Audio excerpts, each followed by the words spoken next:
Eu saúdo a todos que estão me vendo e ouvindo nesse instante para esse novo vídeo no qual eu trato de intoxicação, desequilíbrio e desarmonia. Três coisas características do nosso tempo. Eu vou dividir esse vídeo de hoje em três etapas. Primeiro, depressão. Segundo, crianças irrequietas e agressivas. Terceiro, cardápios de alimentos misturados com ervas medicinais.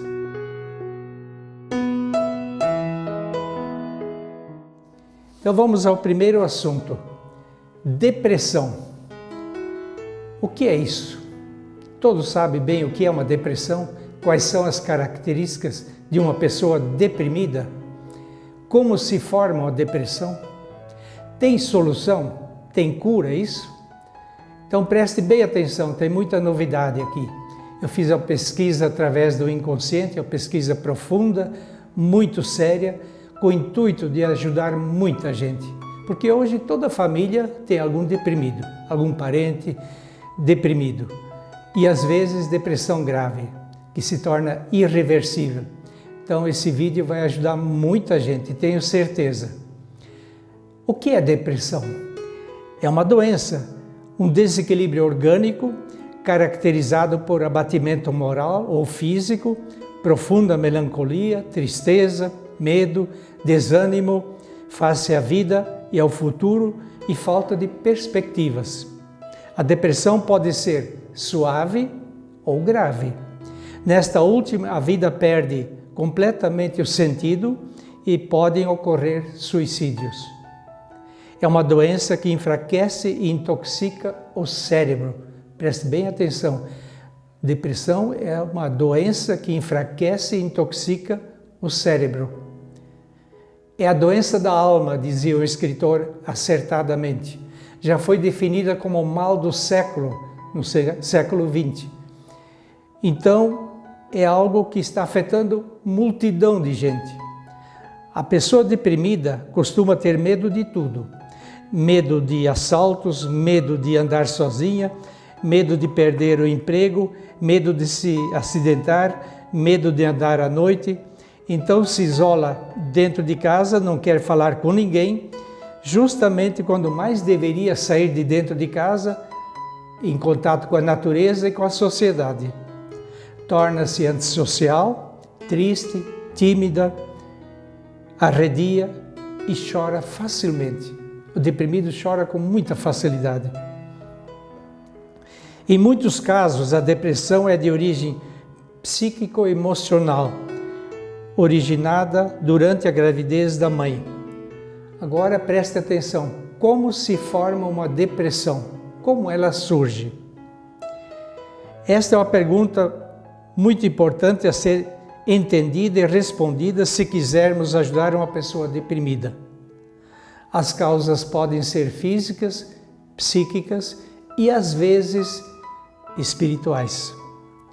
Depressão é consequência de intoxicação. Gravem bem esta afirmação.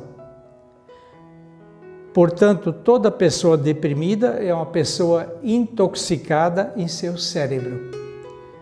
Isso fica bem evidente em nossa pesquisa. Vamos esclarecer mais. A química orgânica alterada causa depressão, porém também a depressão altera a química orgânica. Portanto, é uma via dupla. São três as principais causas de depressão. Preste bem atenção agora. Quais são as causas principais da depressão? Elas são de origem alimentar, medicamentosa e eletrônica. Explico cada uma. De origem alimentar, surge de alimentos mortos inadequados, sobretudo contaminados de substâncias químicas, desde o plantio até a sua comercialização.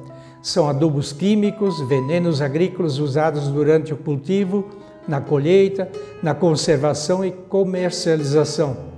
Nessa fase final são maquiados ou mesmo adulterados, tornando-os impróprios para consumo humano. Esses produtos químicos presentes nos alimentos conseguem afetar o cérebro. Além disso, os alimentos industrializados, refinados, criam a perigosa prisão de ventre, foco de fermentação e toxinas que atinge o cérebro. É a autointoxicação. A segunda causa da depressão: uso abusivo e excessivo de medicamentos químicos, os quais enfraquecem e destroem os linfócitos T, isto é, modificam a química orgânica.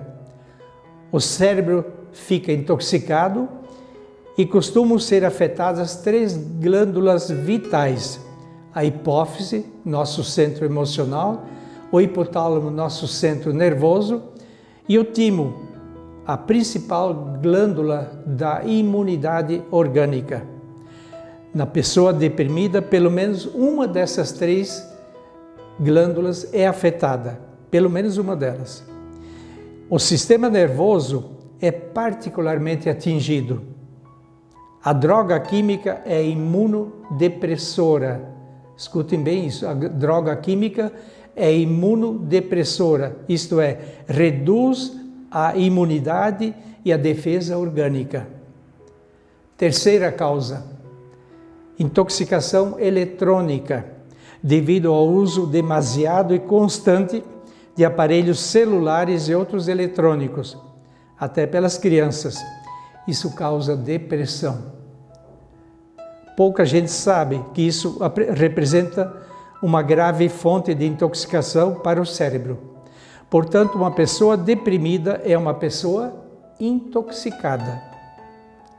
Isso vai enfraquecendo o cérebro até conseguir paralisá-lo e, em casos graves, a doença se torna irreversível, porque o cérebro dessas pessoas não responde mais a nenhum estímulo. O deprimido se fecha sobre si mesmo, se isola e vai se autodestruindo. O que, além disso, muitos não sabem é que o uso constante desses aparelhos eletrônicos suga as energias físicas e mentais, causando um perigoso estresse. Esse é o resultado da intoxicação que ocasionam esses aparelhos. Nossos meios de informação nos apresentam constantemente o seguinte: violência, assalto, roubo, sequestro, morte, corrupção, propina, assassinato, execuções, briga entre facções, desemprego, injustiças, acidentes com mortos e feridos, atentados violentos, guerras, assédio sexual, traição, vingança, imoralidade, fome, miséria, doenças, catástrofes naturais de todo tipo, etc. Tudo isso interfere no nosso psiquismo, no nosso emocional e causa um estresse emocional. Temos excesso de informações e exigências a nos afetar diariamente, impedindo o nosso cérebro de processar tudo isso em tempo hábil. Por isso, ele entra em pane, o nosso cérebro. Vem o cansaço mental, o estresse e o raciocínio confuso.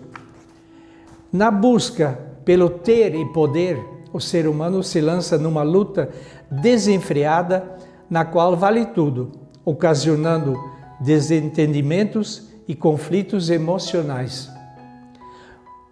Quando não se consegue atingir a meta almejada, vem a frustração e depois a depressão. A mídia nos apresenta padrões de sucesso, beleza, felicidade muito falsos. Então a maioria se escraviza em busca dessas ilusões. Muitos vivem fora da realidade, presos a remoer o passado ou super preocupados com o futuro e alheios à realidade do presente, manejando aparelhos eletrônicos o tempo todo. Vivem num mundo apenas virtual, alienante e ilusório. tudo está demonstrando que o ser humano está perdendo cada vez mais seu equilíbrio mental e emocional, fato esse que vai desembocar na depressão. Um mundo de pessoas vivendo ansiosas, com medo, confusas, isso é o terreno propício para a depressão. A humanidade está negando a sua origem divina, expulsando Deus da sua vida. Por isso anda nas trevas procurando soluções apenas humanas. Para muitos, Deus não existe, é apenas um mito. Nessa hora, correm ao encontro do maligno que lhes apresenta a droga como única solução. Assim, a depressão toma conta de sua vida e é importante ressaltar que a depressão grave não tem possibilidade de ser eliminada, somente a depressão suave. Vou dar algumas orientações, algumas indicações agora de tratamento de depressão. Evitar todas as drogas químicas, porque são imunodepressoras. A receita da cebola, alho e mel, ela é muito importante, preste atenção. São 5 cebolas, 3 cabeças de alho e meio quilo de mel. Se bate isso no liquidificador e se guarda num vidro na geladeira. E se toma 3 colheres das de chá ao dia, antes, durante ou após as refeições. Eu costumo recomendar mais após as refeições. E tem contraindicações. Quem tem úlcera, gastrite, colite e pressão muito baixa. Nesse caso, não é adequado tomar essa receita. E também não pode tomar continuamente. Toma 20 dias, para pelo menos 20 ou um mês, e pode tomar novamente. Essa receita da cebola, alho e mel. Ela é fantástica. Também, tomar chá de alecrim do jardim ajuda. Aplicar argila na cabeça toda, ou pelo menos na testa e atrás da cabeça, para atingir o centro emocional, a hipófise, e atrás da cabeça o centro nervoso, o hipotálamo. Deixar por 3 horas essa argila, fazer isso 15 dias seguidos, dá bons resultados. Tomar chá de mentrasto, também conhecida como erva de São João, é excelente. Porém, nunca deve ser consumido esse chá por uma pessoa que tiver prions ou que seja esquizofrênica, porque então o perigo aumenta. Porém, o mulungu, que é uma árvore, a casca de mulungu principalmente, pode ser tomada mesmo tendo esses problemas, sendo esquizofrênico, por exemplo. Apanhar sol para captar pelos olhos a serotonina. Combater a mortífera prisão de ventre, comendo mais frutas como mamão, ameixa preta, sucos de laranja, beber mais água, evitar queijos, chocolates, porque eles ajudam a prender o intestino. Aplicar argila por 20 noites nas 3 glândulas citadas, que é a hipófise, o hipotálamo e o timo. O timo é aqui no peito, bem em cima, debaixo da 2ª costela, no centro. É isso, minha gente. Quanto ao mais, segura na mão de Deus e vai. Solução existe para quem tem depressão suave e não deve deixar chegar a uma depressão grave, que é muito perigoso.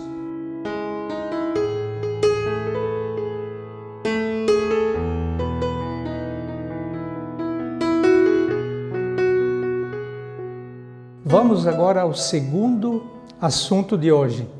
Crianças irrequietas e agressivas. Quais são as causas? Este é um acontecimento que vem me despertando atenção, me causando indagações. Tenho observado que é enorme o número de crianças totalmente irrequietas, agitadas e agressivas, preocupando muito a seus pais, avós e a todos que as amam e gostariam que fossem diferentes. Dialogar com elas é impossível, porque não conseguem sossegar um instante sequer para dar atenção a alguém. elas parecem elétricas, robotizadas.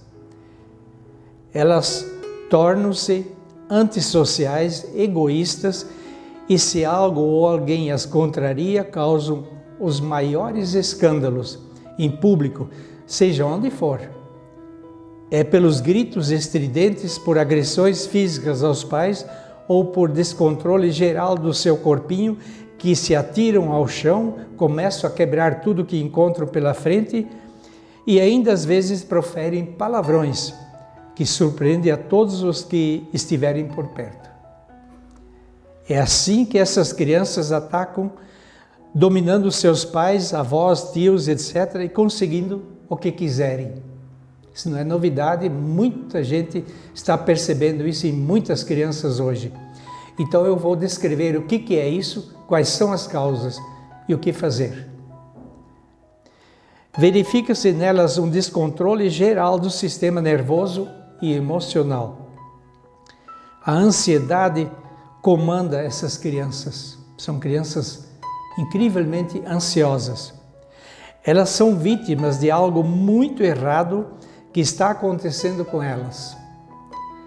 É justamente sobre isso que eu quero falar e esclarecer a todos, baseado na pesquisa profunda ao inconsciente, melhor centro de pesquisa para o ser humano, porque trata-se da sabedoria divina e inata. Desejo apresentar as causas e soluções para esse problema tão preocupante. Então, preste muita atenção, porque estas orientações poderão ser como uma luz do túnel escuro. Eis algumas causas encontradas, e a primeira é a mais importante. Muitos nem supõem o que seja a causa de tanta irritabilidade e agressividade das crianças. É o uso exagerado de celulares, tablets, videogames e outros eletrônicos digitais, os quais intoxicam o cérebro dessas pobres crianças e o agridem, além de sugarem incrivelmente suas energias vitais e afetarem gravemente sua imunidade. Surge então o cansaço, a depressão e um verdadeiro esgotamento físico e mental. Elas ficam irrequietas e agressivas, porque seu centro nervoso fica muito afetado. O cérebro é agredido a tal ponto que não mais conseguem construir um raciocínio lógico. Não conseguem mais distinguir também o certo do errado. Serão no futuro pessoas desequilibradas, as quais agredirão até seus próprios pais. Pais, não se assustem, pois quem vai chorar amargamente no futuro são vocês, por não saberem orientar e pôr um limite aos seus filhos em relação aos perigos do uso contínuo e desordenado da internet.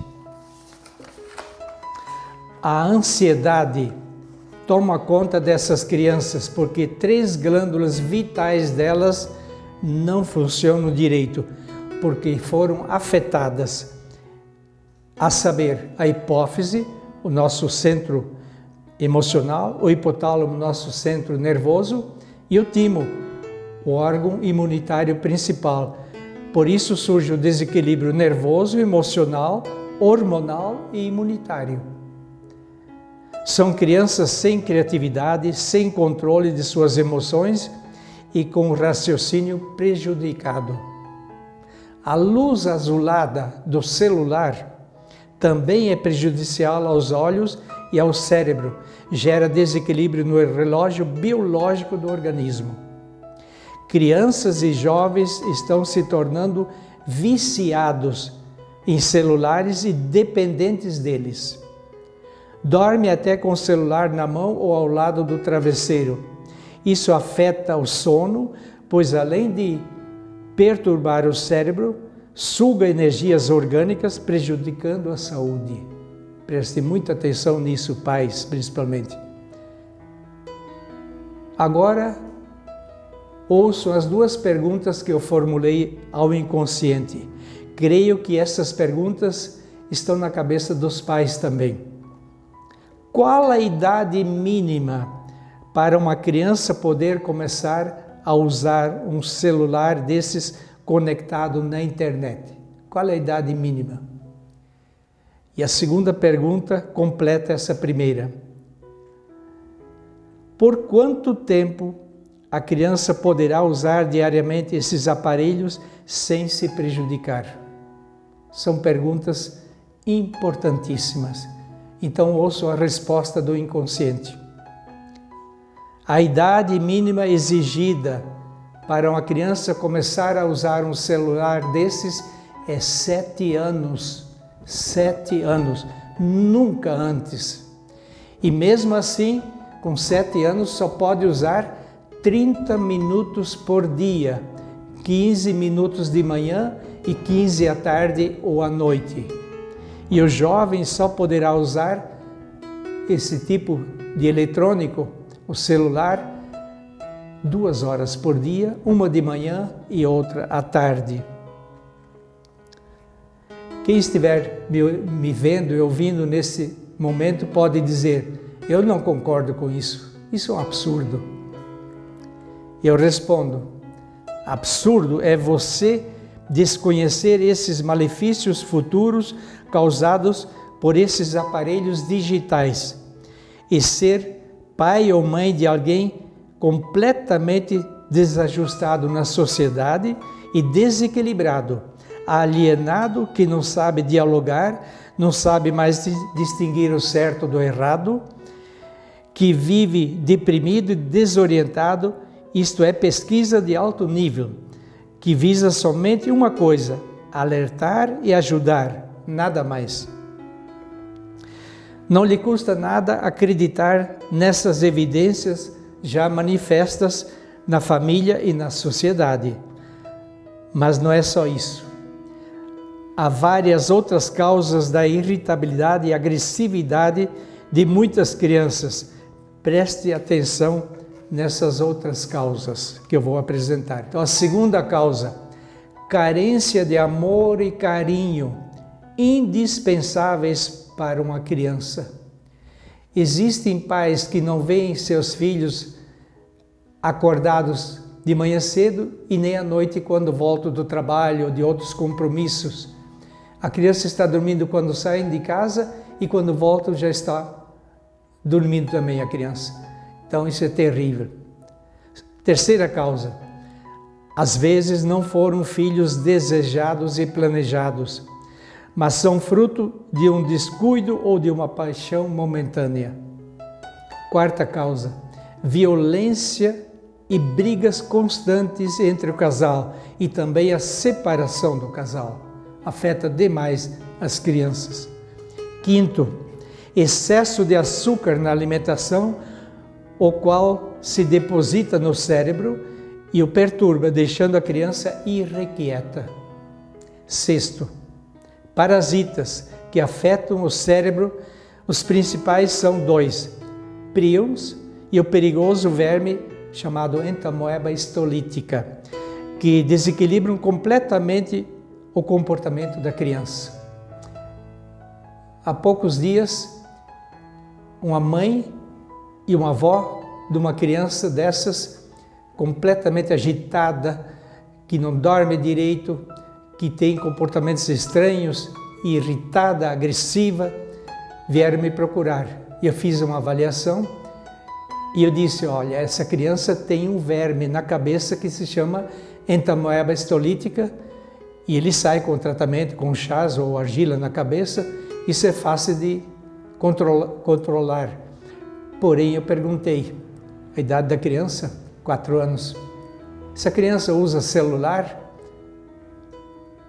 o que elas me responderam? O dia inteiro. Estava explicado o restante que eu queria saber. O dia inteiro, uma criança de 4 anos nem poderia usar sequer 1 minuto o celular. Mínimo 7 anos teria que ter. Aí eu disse: se vocês não querem ter mais um perturbado no futuro, alienado completamente, doente, desajustado, controle isso agora enquanto é tempo. E elas me disseram: vamos fazer, custe o que custar. Não vamos mais dar o celular na mão dessa criança e outros eletrônicos. 7ª causa, influência de alimentos transgênicos, os quais são a desgraça da humanidade hoje, porque modificam o cérebro humano, causando perturbações mentais, porque são contrários ao equilíbrio natural. Fazem o ser humano perder o equilíbrio mental e emocional. A agressividade das pessoas está muito relacionada com o consumo desses alimentos geneticamente modificados. Mas o problema fica ainda maior, juntando os transgênicos com os hormônios, presentes sobretudo em animais, aves, peixes de criatório. São hormônios químicos, os quais afetam gravemente a hipófise e a tireoide, causando um grave desequilíbrio glandular. 8ª causa que eu pesquisei: alimentação errada, desvitalizada, alimentação morta, carente de nutrientes, faltam frutas e verduras nas refeições. Observe como muitas crianças não comem nem fruta nem verdura quase. 9ª causa, cenas violentas vistas na internet e na TV. Isso afeta muitas crianças. 10ª causa, estímulos demais e o estresse ao qual as crianças são submetidas, ruídos fortes e constantes. A solução, portanto, é combater todas essas causas, o que não é fácil, pois a maioria das pessoas nem sequer sabe se um alimento é transgênico ou não, se tem hormônios químicos ou não. Mas as demais causas são perfeitamente controláveis. Embora o que está feito, feito está, não conseguimos desfazer os erros cometidos no passado. Porém, é imperioso agir certo no presente, para não lamentar no futuro os erros cometidos. Corrigir e orientar uma criança ainda é possível, mas depois de jovens, tornam-se quase impossíveis de serem corrigidos. Então, leve muito a sério isso aí. Nós estamos fabricando pessoas completamente desajustadas, desorientadas, intoxicadas e desequilibradas. Tem solução, é agir em tempo.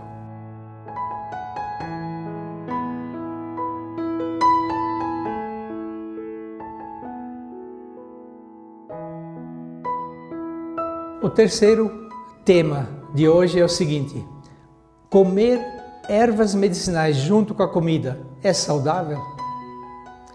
A partir dessa pergunta inicial, eu formulei várias outras ao inconsciente até chegar a testar vários cardápios especiais para todos os dias da semana.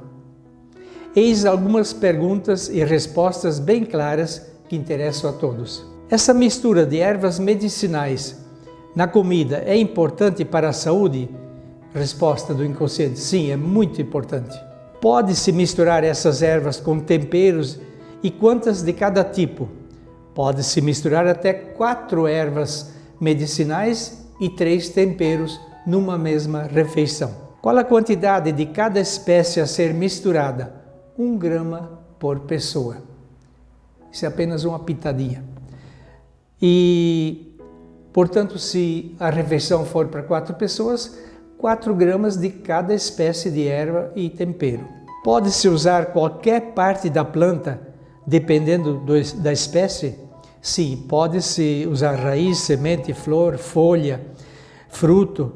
Por exemplo, se for macela, se usa somente a flor. Se for gengibre, se usa a raiz. E por quanto tempo essas ervas e temperos devem cozinhar junto com a comida? Preste bem atenção.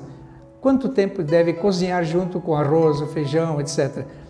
Apenas por 5 minutos, nada mais. Os temperos verdes, como salsa e cebolinha, se misturam verdes na comida e cozinham-se também por 5 minutos. Pode-se usar ervas tanto verdes como secas? Sim. Depois de colhidas as ervas de tempero, Por quantas horas elas conservam todas as suas propriedades? Por 24 horas apenas. As folhas, como louro, pitanga, graviola, depois de cozidas, serão tiradas e eliminadas? Exatamente. Esse cardápio diário pode ser usado tanto no almoço como na janta? Sim, mas nunca se deve requentar a janta. Faz mal à saúde. Comida requentada não se usa. Quais algumas vantagens de fazer uma mistura dessas nas refeições? A refeição se torna mais nutritiva, saborosa, saudável, ajuda na digestão, na eliminação de certos vermes, na circulação, na eliminação de certas dores, na prevenção contra o câncer, no funcionamento de certos órgãos como rins, fígado, intestinos, etc. Esta mistura pode ser feita com quais alimentos? Com todos os alimentos à base de cereais, sementes, legumes, portanto com arroz, feijão, sopas, caldos, etc. Agora eu vou apresentar as receitas, os cardápios, interessa muito a dona de casa, sem dúvida. E ela vai aprender a fazer comidas mais nutritivas, saudáveis e apreciadas pela sua família, pode ter certeza. Eu fiz uma longa pesquisa até chegar a 8 tipos de cardápios diferentes. Um para cada dia de semana e ainda sobra um de reserva. Então preste bem atenção. Primeiro cardápio: folhas de pitanga, hortelã, cipó escada de macaco, folha de limeira e casca da fruta, da lima. Temperos que vão junto: manjericão, funcho, cravo da Índia. Segunda receita: dente de leão, uma plantinha muito conhecida, cresce por tudo, nas roças, nas hortas. Então, dente de leão, macela, tansagem, semente de sucupira. Os temperos são a salsa, cominho e manjericão. Terceira receita, terceiro cardápio: erva mate, espinheira santa, folha e casca de laranja, tansagem. Os temperos é coentro, cebolinha e salsa. Quarto cardápio: espinheira santa, castanhas de caju, cipó suma, folha de graviola, cebolinha, gengibre e cebola. Quinta receita: espinheira santa, folha de laranjeira e casca da fruta, hortelã, camomila, cebolinha verde, gengibre e alho. Sexta: cipó suma, folha de limeira e casca da fruta, hortelã, espinheira santa, gengibre, cebolinha verde e cominho. Sétima: dente de leão, tansagem, cavalinha, folha de pitanga, coentro, louro e cebola. Não cebolinha, cebola então. Oitava receita: bardana, pata de vaca, graviola, erva mate. E os 3 temperos: mostarda, louro e salsa. Só tem um detalhe, uma observação. Tem algumas plantas que os hipertensos não podem colocar mais do que a gente recomendou aqui. Porque alguns gostam de um tempero e colocam demais. Então os hipertensos devem tomar cuidado com o cravo da Índia, o gengibre e a erva mate. Essas 3 podem subir um pouquinho a pressão. Então não se usa mais do que o recomendado aqui. E eu creio que essas receitas vão ajudar muito. Prepare com arroz, prepare no feijão, numa sopa, numa macarronada, né? Vocês vão ver que dá um sabor diferente, um aspecto diferente e é altamente mais nutritivo e é medicinal, então, como nós já vimos. Eu creio que possa ter contribuído para todos os ouvintes com alguma coisa útil. Esse é meu objetivo, ajudar a ter mais saúde, porque o dom mais precioso para nós, no nosso organismo, é ter saúde. Está faltando para muita gente. Aproveite bem esse vídeo. Obrigado a todos.